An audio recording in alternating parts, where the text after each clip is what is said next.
श्रीरंगपुर नामक एक छोटी से गांव में सुरेश नाम का एक लड़का अपने माता पिता के साथ रहता था। वो बहुत मेहनती था और बचपन से ही उसका डॉक्टर बनने का सपना था। चिकित्सा की पढ़ाई करने के लिए वो शहर चला गया। वहां उसने बहुत लगन से पढ़ाई की और आखिरकार एक डॉक्टर बन गया। अपनी इंटर्नशिप शुरू करने से पहले वो अपने माता पिता से, पिताजी, अपनी इंटर्नशिप पूरी करने के बाद मैं यहीं अपने गांव में एक छोटा सा अस्पताल खोलूंगा और अपने लोगों की सेवा करूंगा। वाह, ये तो बहुत अच्छी बात है नीलम। तुम हमारे गांव के पहले लड़के होगे जो डॉक्टर बनकर हमारी मदद करने वापस आएगा। अपनी इंटर्नशिप पूरी करने के बाद सुरेश अपने गांव लौट आया और घर के एक कमरे में एक छोटा सा क्लिनिक खोला। चूंकि गांव दूर था, शहर से दूर लोग उनके पास सभी प्रकार की स्वास्थ्य समस्याओं के लिए आने लगे। कभी कभी जरूरत पड़ने पर सुरेश मरीजों से उनके घर पर भी मिलने जाते थे। एक दिन पास के गांव से एक आदमी उनसे मिलने आया। डॉक्टर साहब, कृपया मुझे देखें। जब मैं चलता हूँ तो बहुत दर्द होता है।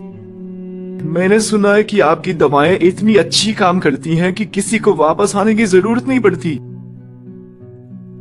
आइए चाचा जी, मैं तुम्हें एक बार देखता। दिन ब दिन सुरेश और लोकप्रिय होता गया। आसपास के गांवों से भी लोग इलाज के लिए आने लगे। जल्द ही उसके पास बहुत पैसा हो गया। उसने शादी की और गांव में एक बड़ा अस्पताल बनवाया। उसके माता पिता को उसकी सफलता पर बहुत गर्व हुआ। एक दिन उसके पिता ने कहा, बेटा, तुम्हारी प्रगति देखकर हमें बहुत खुशी होती है। अब तुम, उसकी माँ और मैं तीर्थ यात्रा पे जाना चाहते हैं। जरूर पिताजी, मैं आपकी यात्रा के लिए एक कार और एक ड्राइवर का इंतजाम करूंगा। कुछ दिनों बाद उसके माता पिता तीर्थ यात्रा के लिए निकल पड़े। लेकिन तब तक सुरेश अपने कर्मचारियों के साथ बुरा बर्ताव करने लगा था।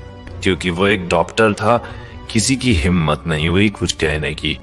वो मरीजों को नजरअंदाज करने लगा और अस्पताल भी देर से आता था।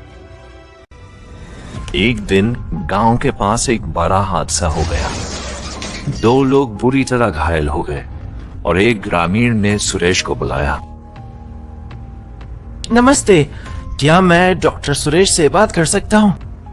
हाँ, बोल रहा हूँ। क्या बात है? डॉक्टर, गांव के पास एक बड़ा हादसा हो गया है। एक आदमी और एक औरत बुरी तरह घायल है। उन्हें अस्पताल ले आओ, मैं जल्द पहुंचने की कोशिश करूंगा।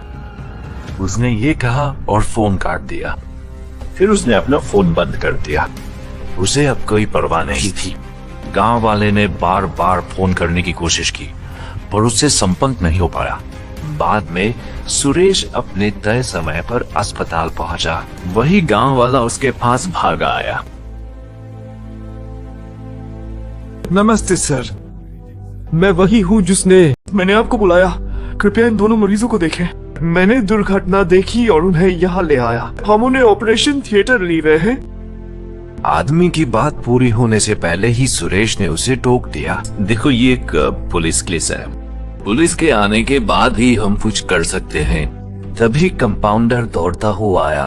डॉक्टर, कृपया जल्दी आइए। आपके माता पिता है, उनका एक्सीडेंट हो गया है सर। आपको कई बार फोन किया लेकिन आपका फोन बंद था। हमने गोपाल को भी आपको बुलाने भेजा था लेकिन आप घर से निकल चुके थे।